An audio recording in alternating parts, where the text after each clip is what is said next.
Bonjour et bienvenue sur DigiSchool. Je m'appelle Camille, je suis votre professeure de lettres. Aujourd'hui ensemble, nous continuons notre lecture commentée de Madame Bovary avec quelques points d'analyse concernant la scène de l'opéra, c'est-à-dire le chapitre 15 de la deuxième partie.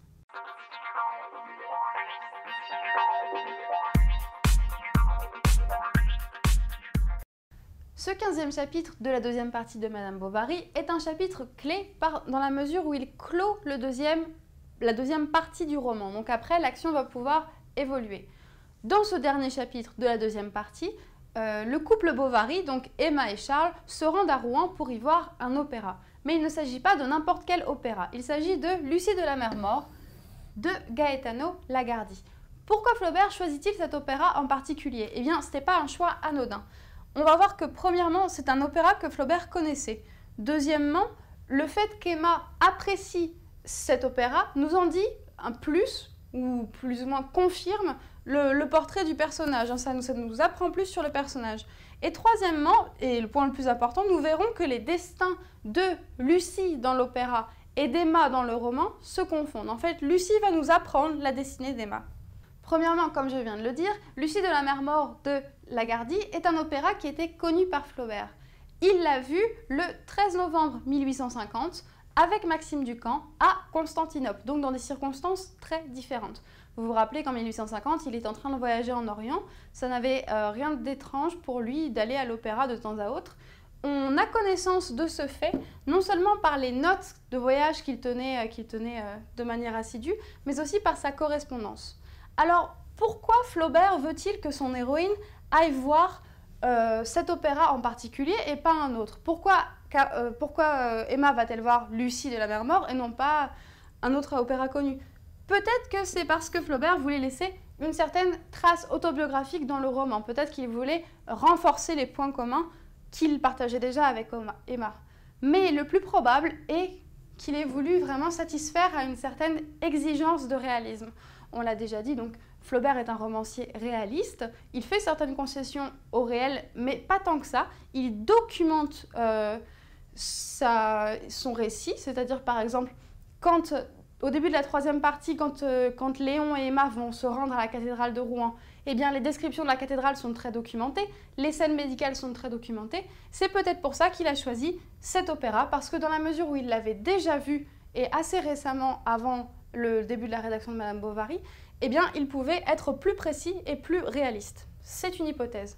Mais surtout, si Flaubert choisit cet opéra particulièrement, c'est parce que la réaction d'Emma à la vision de cet opéra va nous confirmer dans son personnage. C'est-à-dire que sa réaction passionnée, le fait qu'elle adore vraiment Lucie de la Mer Morte, vous vous rappelez à un passage du chapitre, elle pousse un cri de passion qui se confond avec le cri de la chanteuse, tellement elle s'identifie.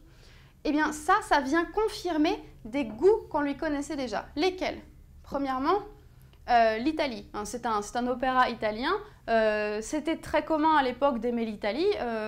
Emma, elle rêvait d'un voyage de noces avec Charles en Italie, puis elle rêvait d'une fuite avec Rodolphe en Italie. Et ça, pour Flaubert, c'est vraiment très commun. D'ailleurs, dans son dictionnaire des idées reçues, il dit « l'Italie doit se voir après le mariage ». Le fait que ce soit un opéra italien n'est pas anodin.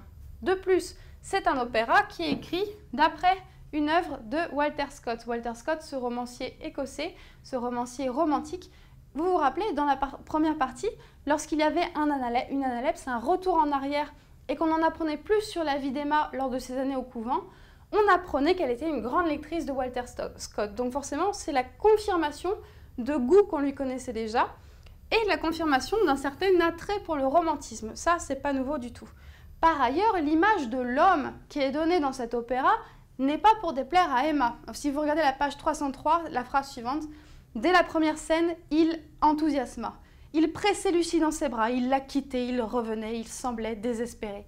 Ça pour Emma, il la quittait, il revenait, il semblait désespéré. Eh bien, c'est limite le tableau de l'homme parfait, vraiment. C'est l'homme inconstant, l'homme passionné. Donc voilà, cette réaction d'Emma face à Lucie de la Mer Morte nous confirme dans des goûts, dans ce qu'elle aime dans la vie. Mais surtout, ce qui est important dans le choix de Lucie de la Mer Morte comme opéra pour illustrer Madame Bovary, c'est que les destins de Lucie et d'Emma Bovary vont se confondre.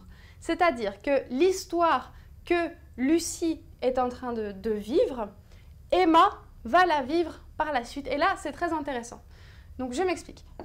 Lucie, dans l'opéra, c'est une jeune femme qui est fiancée en secret. Elle a là un amant secret, elle ne le dit à personne. Mais son père décide qu'elle doit en épouser un autre. Et son père apprend, par hasard, que sa fille est déjà fiancée avec quelqu'un qui a quitté le pays pour le moment. Donc le père va multiplier les calomnies sur son amant.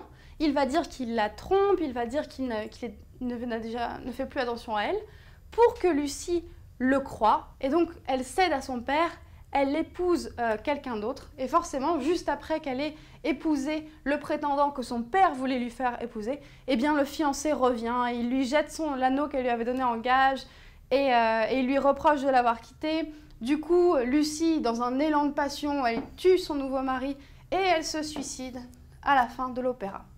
Mais ça, cette fin-là, si vous ne connaissez pas l'opéra, vous ne pouvez pas le savoir parce que ça ne nous est pas raconté dans le roman. Rappelez-vous que Emma part au début du troisième acte puisque Léon intervient entre le deuxième et le troisième acte.